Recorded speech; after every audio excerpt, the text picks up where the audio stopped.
ito na sa taas natin. Sa kanan yung on-ramp patungong south at ito yung pinaka i-update natin. So tinakpan pa rin naman nila dito. Yan, may gumagawa dyan.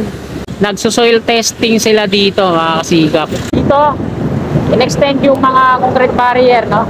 Pinalawak at ayan na mga kasikap yung latest na update dito, no? Ay, wow, lawak na, oh. Tinanggal na nila dito yung mga ano nila, no? Mga heavy equipment. At ayan nga, may monumento dyan. At dati daw itong parke, no?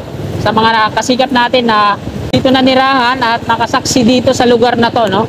Dati daw itong parke, magandang parke.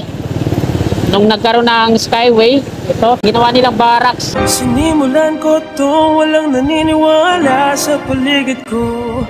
Ano? Hello, magandang hapon po sa inyong lahat mga kasikap. Welcome po sa panibago nating update. Ngayong hapong ito dito sa Quirino Avenue. At titingnan natin dyan sa may toll kung ano na yung latest na update. At yung on-ramp patungong south naman. Titingnan natin sa kabila na yung mga butas doon ay pinatungan ulit nila ng lupa. Ayan ang ating titingnan ngayong hapong ito. So, tara, let's go! Dito sa kabaan ng Quirino Avenue mga kasikap, patungo dito sa Quirino Station ng LRT1, wala na pong mga puno yan kabilaan, no? Pinagpuputol na nila, no?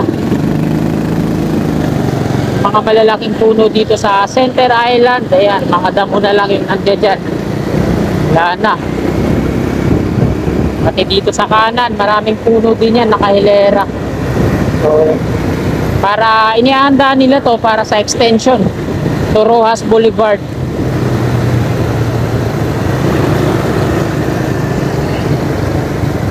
At nandito na tayo sa may toll. Ito ay northbound ng Quirino Avenue. So dito tayo sa inner lane para makita natin yung lagay ngayon dito. Ayan, nagpapadaan na sila dito. Ay, hindi pa pala. Mga sasakyan pala nila yan. Tinatry nila, no?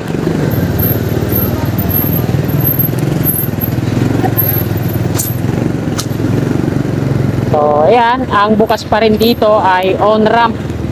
Meron pa silang mga ginagawa dyan para sa off-ramp.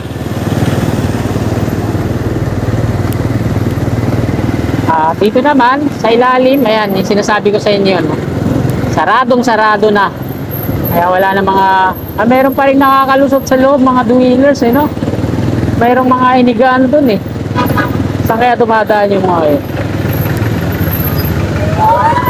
Meron na yung bakod na steel matting. Napakatibay din yan. So kaya naman tuklakin yan kung sasadgain. Kasi nakatali lang ng wire. Yan yung engine linaw.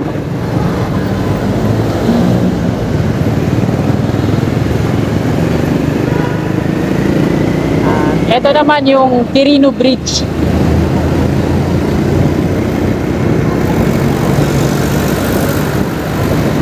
Ito yung Quirino Bridge. At ito na sa taas natin.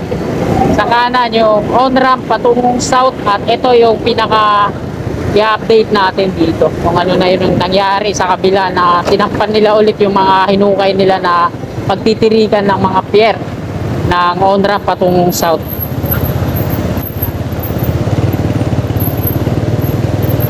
So ito yun mga kasikap. Ayan, naka pa rin, no? Tinakpan pa rin yung hukay. Punta tayo dun sa unahan kung ano na nangyari. Ito yung President Quirino Interchange.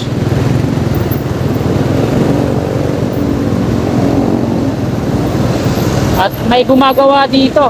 So ito mga kasikap. Ito na. Yung latest na update natin dito.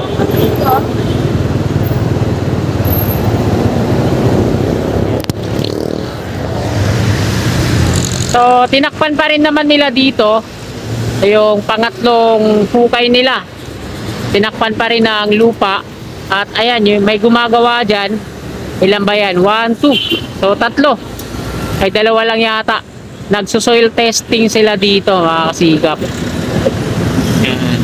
Kaya pala tinakpan nila to At ito na yung ginagawa. Parang nauna yung pagbubutas nila, no? Dapat nauna yung soil testing bago yung pagbubutas nila dito sa lupa, no? Pero ito, nauna yung paghukay, tapos tinakpan ulit, tsaka sila nag soil testing. Lapitan natin doon sa unahan.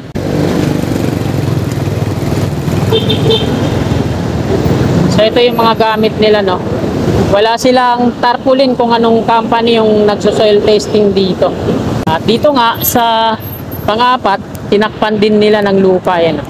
Kaya doon sa dalawa, doon sa may bakanting lote, ito yung pangatlong hukay at ito yung pang-apat, pang-lima, pang-anim yung bago tumawid ng tulay. At yung pang-pito doon sa may wala pang hukay yon. Ito yung pang-apat, tinabunan din nila at tapos na ata sila dito mag soil testing. So nandiyan na sila sa unahan natin.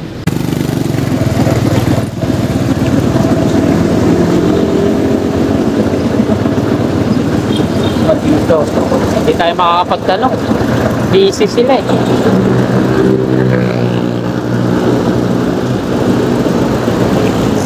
So dalawa lang sila na gumagawa ngayon dito. Paano proseso kaya ginagawa nila? Hindi tayo makakapagtanong, makakasikap. Dahil bukod sa maingay yung makina na ginagamit nila sa soil testing, ay busy sila. Huwag na po natin abalahin. Wala tayong mapagtanungan dito. Dito sa pang-lima, tinakpan na rin nila, no? At ito naman yung pang-anim. Check natin kung tinakpan din nila. So natakpan na rin nila dito, mga kasikap po. So last na to dito, no? Pang-anim at pang-pito dun sa tawid, yung hindi pa na soil testing. Iikot tayo doon, mag-U-turn tayo, babalik tayo dito, no? Dire-diretso tayo doon. At ipapakita ko din sa inyo yung construction na ginagawa dyan sa Maitol. Pag kumaliwa po kayo, patungo kayo Quirino Avenue, Top Roas Boulevard. At ito yung off-ramp patungo Top Roas Boulevard. Ayan yung toll. Sa may Pedro Hill Street, yung exit niya. At ito na, dito, in-extend yung mga concrete barrier, no? Pinalawak. At ayan na, mga kasikap, yung latest na update dito, no? Ay, wow, lawak na, oh. Wala na yung mga barrier dito, yung harang. So napakaganda siguro ng magiging plano nila dito. Ano kaya? At tabayanan natin yan. Kaya mag-subscribe na kayo para lagi kayong nakatutok dito, no? Lagi kayong updated dito. Kasi lagi kong dinadaanan to dito, kaya lagi kong may papakita sa inyo yung kaganapan. Dito, nag-clearing na sila. At dun din, sa ilalim dun sa may, patungong Mabini Bridge. Malinis na rin yung ilalim, no?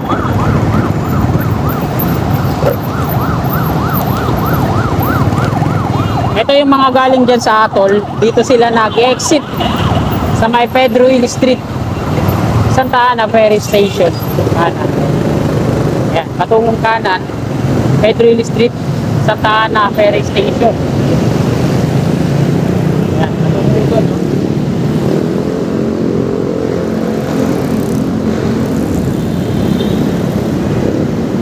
At dito na tayo sa may Plaza Dilao, Santa Ana. Ito yung Mako Station ng PNR sa kanan. Yan yung Plaza Dilao at yung off-ramp patungo dito sa southbound Quirino Avenue.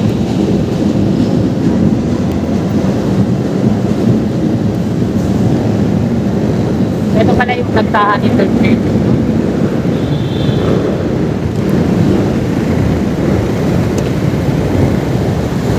Oh. So, ang kagandahan din dito, yan, nakabakod na yung mga rampa, yung ilalim. So, sana all, no? Lahat ng mga rampa ng Skyway ay lagyan nila ng mga bakod. Steel matting o di kaya cyclone wire para di pamahayan ng mga street dwellers. Kasi karamihan ng mga tinatambayan ng mga dwellers, binababoy nila. Tinatambakan ng mga basura at kung ano-ano pa, no? Ito mga kasikap, tinanggal na nila dito yung mga ano nila, no? Mga heavy equipment. At ayan nga, may monumento dyan. At dati daw itong parke, no? sa mga kasikap natin na ano na dito na nirahan at nakasaksi dito sa lugar na to, no. Dati daw itong parke, magandang parke. Nung nagkaroon ng Skyway, ito tinambakan nila ng mga ginawa nilang barracks. At ngayon, unti-unti nang nalilinis, nag-clearing na sila dito kaya litaw na yung kagandahan at lawak sa ilalim. So sana, no, pagandahin at para magamit ng publiko. Hindi ng mga dwellers, syempre. At ayan mga kasikap, dito na po nagtatapos tong video na to. Marami pong salamat sa mga kasikap natin na patuloy na tumatangkilik. At sa mga kababayan natin dyan sa abroad, mga OFW, maraming salamat din po sa patuloy niyong suporta sa aking YouTube channel. At sa mga naabot ng video na to na hindi pa nakakapag-subscribe at willing po kayo na sumuporta sa akin, click lang natin yung subscribe button dyan sa baba sa kanan at yung katabi niyang bell. I-bell po natin para always updated po lagi tayo sa aking mga bagong video na ina-upload. Maraming salamat po. Lagi tayong mag-iingat. God bless po sa ating lahat.